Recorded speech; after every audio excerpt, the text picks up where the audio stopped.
Okay, I am fresh out of the movie, and I have to tell you right now, as I head back to record the rest of this video, I'm coming out of a film with a smile on my face for the first time in a very long time. And it is purely a film that you can enjoy from beginning to end. The performances are superb. The acting, the everything about it was phenomenal. I mean, I don't even know what to say. I'm blown away. It feels very much like the Mission Impossible films times 100.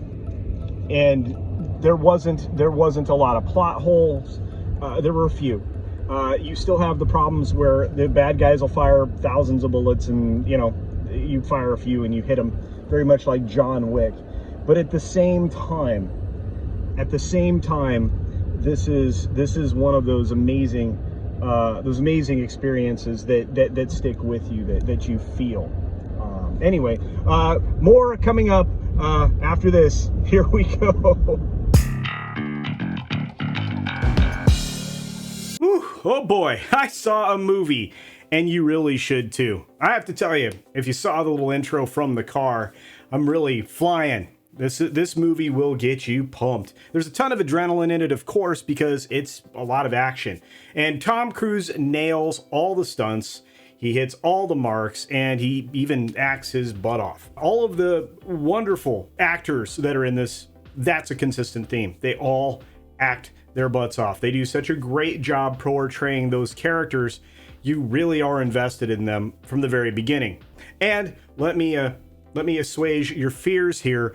You do not have to see any of the previous Mission Impossible films. If you have a gist of it or an understanding of it, especially the first movie, you can dive right into. And while you may not know a couple of the players, they're definitely you're going to figure it out. They're going to hit really well with you, whether or not you've had the additional character development or not. And that's something that this film does very well. They put people in their proper places and really give you an idea of what they feel and where they're coming from. Ving Rhames does a great job. Simon Pegg, great job. But the real standouts, obviously, are Tom Cruise and the cast of ladies that are there. And for a change, you believe everything that these ladies are doing, and they're capable. And they have dynamic acting range, and it is definitely not a feminist movie. One of the things that nobody's shying away from here is the physicality. Every single person here is throwing their weight around, so to speak. And they're also throwing punches and landing punches and kicks. And if you've heard anything about the interaction that Haley Atwell had with others in the physical side of this, she basically was like, get in there, let's go. And so is Palm. Palm is probably one of the most underrated actresses I've ever come across. She delivers at every level. She has a very exotic, unique look, and she plays an amazing, very deep, bad character. She's a bad guy, which is cool. But the big bad guy in this one is just genius, and you'll recognize him if you have seen any of the previous films, coming right out of left field. What's really neat is the guy that supposedly runs the IMF, which means, he just kind of oversees the chaos. And that means Kittredge is back. And he does a really good job playing the duplicitous dude that he always does. Now let's get into the heart of the film itself. And I am not going to give you any spoilers, but I will say that the build up to these stunts is worth it. But what's really unique about this film is just how long it runs before you actually get to the introductory titles. It is a good 15-minute wait, and it is amazing. And you're sitting on the edge of your seat for the over 2.5-hour runtime that this film does go. That's right, it's a long film, but I'm going to tell you right now, you don't feel it. In fact, you feel like you want to watch the rest of it, because it is Dead Reckoning Part 1. There's a Part 2 coming, and I can't wait for it. And here's the weird thing. If I'm sitting at home in the future, just a couple, 3, 4, 5 years from now, I would sit down and watch the films back to back if I had the opportunity on the home theater system, because it's just that enjoyable. Talk about complete escapism and just what the doctor orders. This film you've been asking for.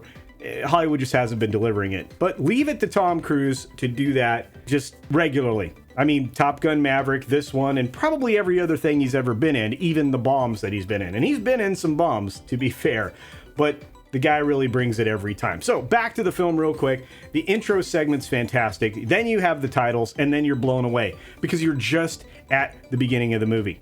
And as usual, because it's a spy thriller, things are not what they seem at all, ever. And as you probably learned from the teasers and the trailers and a lot of the stuff that's come out in the press and the trades, AI plays a considerable role in this film, and you'll completely understand that once you've seen it. But there's a lot of things playing out on many different levels. There are many different plot threads that are being dragged along. Some of them tie together, some of them complete, but there's still a lot left over for the second part of the film. And as usual, and it's a joke at this point, even a meme by, film standards, somehow the team ends up rogue. I don't think that's a spoiler. But to be fair, you have just brilliant performances across the board. I don't know how it's going to end. Normally, I get to a film that has a part one and a part two, and I see the end of the rainbow.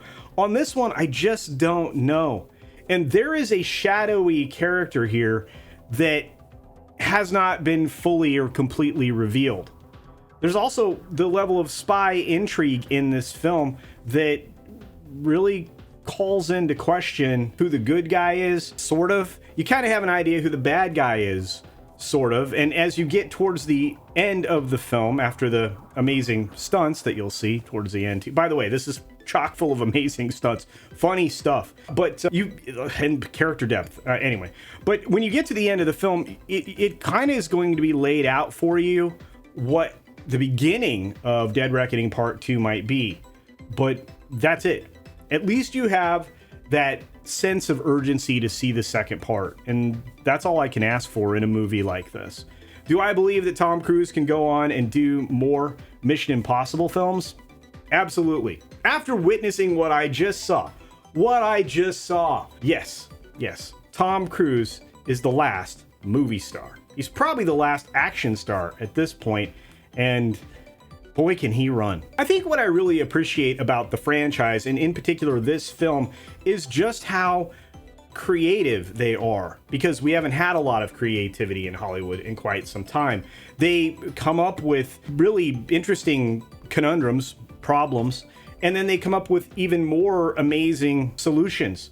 And sometimes it leads nowhere, but that's part of the story, which again plays out on so many different levels.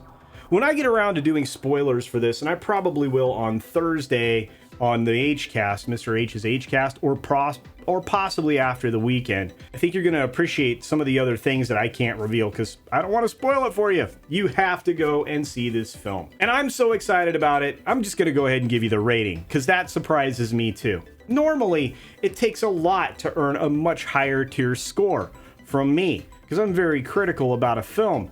This is one, if you don't even really have to check your brain at the door, other than the normal tropes that I talked about in the intro segment.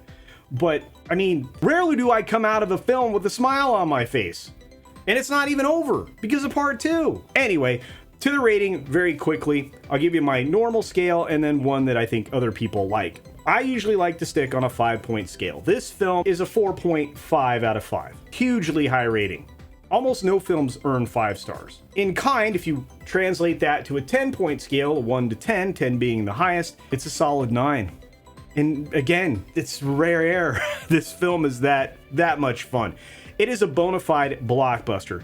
I can almost guarantee it'll hit $1 billion. I think a lot of people are going to go back and watch it a second, possibly a third time.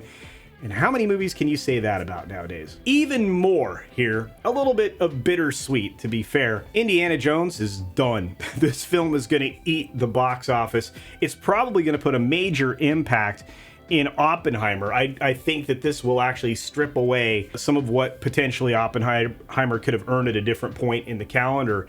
And I think it's going to even impact Barbie, even though I don't see a whole lot of the audience overlapping. I think there's going to be a significant portion of the audience that will forego giving that film a try and just stick with something they know they enjoyed the first time around. And with that, I'm just curious if any of you have seen this film, because if you haven't, I want to hear if you're excited about it. And I want you to do all that down in the comment section below. I would also appreciate if you're here for the first time or the 1000th and you still haven't hit that little red subscribe button and turned it to gray, please do so, because that'll really help. I'm closing in on that 10K sub goal that I had, and that's phenomenal. Never thought I would get there, and with your help, I'm going to. So thank you. And after all, if you really enjoyed this review or this video, hit the thumbs up and share it out. Let other people know that you're going to get an unbiased, very friendly, and well, incredibly positive review when it comes to Mission Impossible: Dead Reckoning Part 1. On that note, be sure to take care of yourself, take care of others, wash your hands, of course, because it's good hygiene. And until next time, bye.